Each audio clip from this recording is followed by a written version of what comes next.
Hello and welcome to a quick look at some of the enhancements to lighting in Arma 3. Of course, lighting itself is quite a general topic, so what we'll do is pick out a few elements and identify some of our favourite improvements, kicking things off with the day-night cycle. Now, this alone isn't a new feature for the Arma series, but it is worth mentioning that the progression of time can completely change the complexion of a scenario, and definitely, it's a big part of the sandbox potential of our games. Something that is new, however, is the enhanced richness of the nighttime scenes. The improvement to the way the engine handles HDR has enabled us to overhaul the feeling of darkness in Arma 3.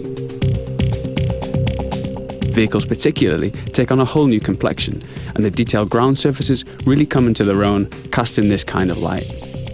Now, these chem lights are one of my favourite new features. They offer a splash of colour to the night, illuminating and tinting the objects around them, as you can see on the barrel of this weapon as I move around using the new tactical pace, alluded to in an animations feature a few weeks back. So, if we take a look at the same scene, but now from a little further away, we can really begin to see the differences that the number of lights in a scene can make. The flashing lights there are from a chopper, and the sweeping beam is its searchlight. Moving further out still, we're able to keep the whole structure of the airbase in the scene, which you might imagine is great for navigation or indeed acquiring targets. In our Stratus showcase, we saw a glimpse of the new muzzle flashes. Now let's take a look again, this time using something with a little more punch.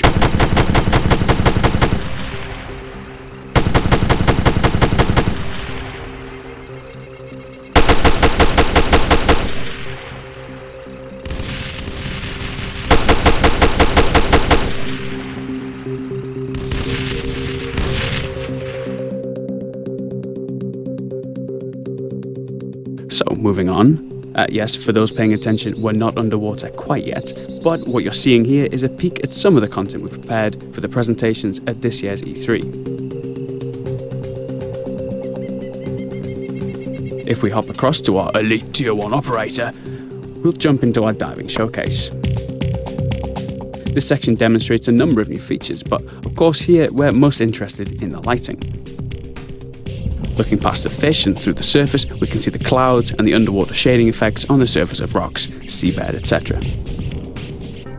Things like these subtle particle effects zipping past and the seafloor clutter also really add to the overall impression of being underwater.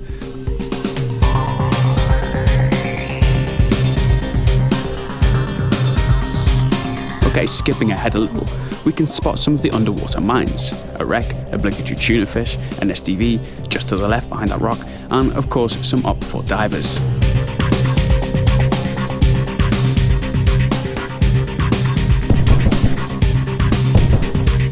So that just about wraps up what we've got time to show for you now.